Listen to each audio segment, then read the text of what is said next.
இன்று ஆண்டவருடைய பிறப்பு டிசம்பர் 25 வியாழன்.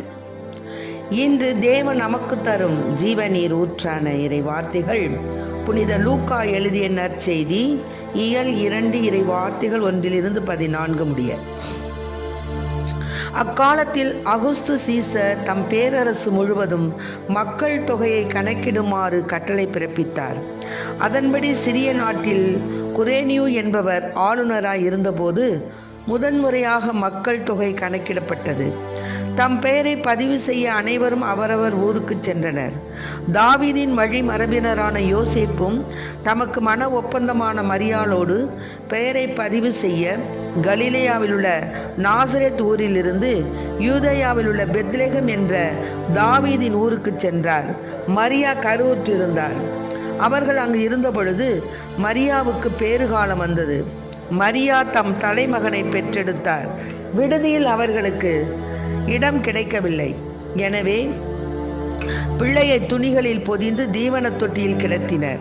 அப்பொழுது அப்பகுதியில் உள்ள வயல்வெளியில் இடையர்கள் தங்கி இரவெல்லாம் தங்கள் கிடையை காவல் காத்து கொண்டிருந்தார்கள். திடீரென்று ஆண்டவருடைய தூதர் அவர்கள் முன் வந்து நின்றபோது ஆண்டவரின் மாட்சி அவர்களை சுற்றி ஒளிர்ந்தது. மிகுந்த அச்சம் அவர்களை ஆட்கொண்டது. வானதூதர் அவர்களிடம், அஞ்சாதீர்கள், இதோ எல்லா மக்களுக்கும் பெரும் மகிழ்ச்சியூட்டும் நற்செய்தியை உங்களுக்கு அறிவிக்கிறேன். இன்று ஆண்டவராகிய மெசியா என்னும் மீட்பர் உங்களுக்காக தாவீதின் ஊரில் பிறந்திருக்கிறார். குழந்தையை துணிகளில் சுற்றி தீவன தொட்டியில் கிடத்தி இருப்பதை காண்பீர்கள். இதுவே உங்களுக்கு அடையாளம் என்றார்.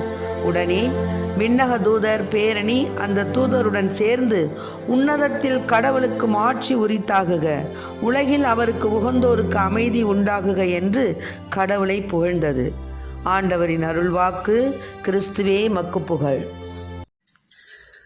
புதிய பூமியே பொது பாட்டு பாடிவா, புனித நாளிலே இறை மாட்சி காணவா. புதிய பூமியே புது பாட்டு பாடிவா, புனித நாளிலே இறை மாட்சி காணவா. வானிலே கோலமாய் வானதூதர் பாடவே, பூவிலே நாமுமே தேவன் பீடம் கூடுவோம். வானிலே கோலமாய் வானதூதர் பாடவே, பூவிலே நாமுமே தேவன் பீடம் கூடுவோம். புதிய பூமியே புது பாட்டு பாடிவா, புனித நாளிலே இறை மாட்சி காணவா. விண்ணோரெல்லாம் கொண்டாடவே இந்நாளையே பொன்னாளென மன்னோருமே கொண்டாடுவோம்.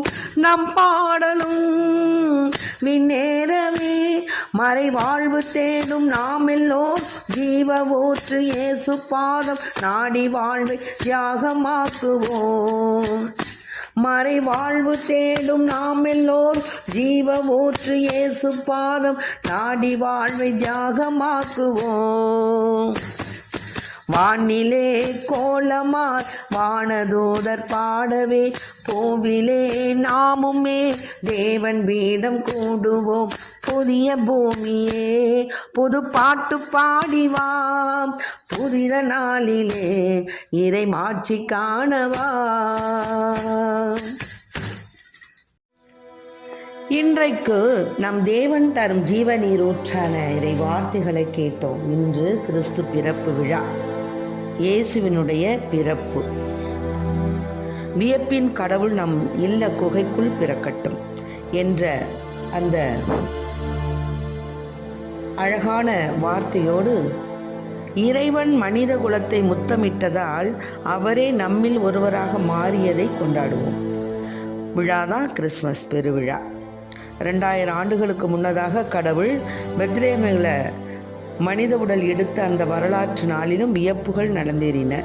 இரவெல்லாம் தங்கள் கிடைகளுக்கு காவல் காத்து கொண்டிருந்த இடையர்கள் இயேசு பிறந்த செய்தி முதலில் அறிந்தனர். வானில் தோன்றிய அற்புத விண்மீனால் வழி நடத்தப்பட்டு 3 கீழ்திசை ஞானிகள் பெத்லெகேம் நோக்கி வந்து குழந்தை இயேசுவை தரிசித்து சென்றனர். ஆக கடவுள் வியப்புகளின் கடவுள். நம் ஒவ்வொருவர் வாழ்விலும் எதிர்பாராத நேரங்களில் எதிர்பாராத நிகழ்வுகளை நிகழ்த்தி நம்மை வியப்புகளில் ஆழ்த்துபவர் நம் கடவுள். இயேசு இவ்வுலகில் ஒரு சிறு குழந்தையாக பிறந்தார் என்பது கிறிஸ்து பிறப்பு விழாவின் மையம். அக்குழந்தை மனித இனத்தின் எதிர்காலத்தை நிர்ணயிக்கின்ற தெய்வ குழந்தை. அதே நேரத்தில் மனித இனத்தோடு தம்மை ஒன்றித்து கொண்ட கடவுளின் வெளிப்பாடு. கடவுளே மனிதராக மாறிவிட்டதால் கடவுளுக்கும் மனிதருக்கும் இடையே நெருங்கிய பிணைப்பு உருவாகிவிட்டது. அப்பிணைப்பின் விளைவுதான் மனித வாழ்வில் கடவுள் வழங்குகின்ற அமைதி. கடவுளே தம்மை நம்மோடு பகிர்ந்து கொள்வதின் அடையாளம் இந்த கிறிஸ்மஸ். உண்மையிலேயே நாம் மனிதத்தை மதித்து வாழ்ந்தால் கடவுளின் உடனிருப்பு அங்கே ஒளி வீசும். அந்த ஒளியே கடவுளின் மாட்சியாக நம்மிடையே துலங்கி மிளிரும் என்பது நிச்சயம். ஆகவே அன்பினால் இப்படியாக இயேசு பிறந்த நேரம் முதல் இன்று வரை வியப்புகள் தொடர்கின்றன.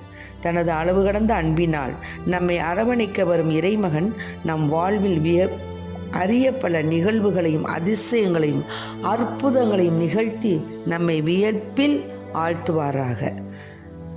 கடவுள் உன்னதங்களிலே கடவுளுக்கு மாட்சிமை உண்டாகுக, உன்னதத்திலே சமாதானம் உண்டாக கடவுள் என்ற தேவன் வருகை நம் உள்ளத்திலும் இல்லத்திலும் சமாதானத்தின் தேவன் அவருடைய அபரிதமான ஆசீர்வாதத்தால் நம்மை ஆசீர்வதிப்பாராக.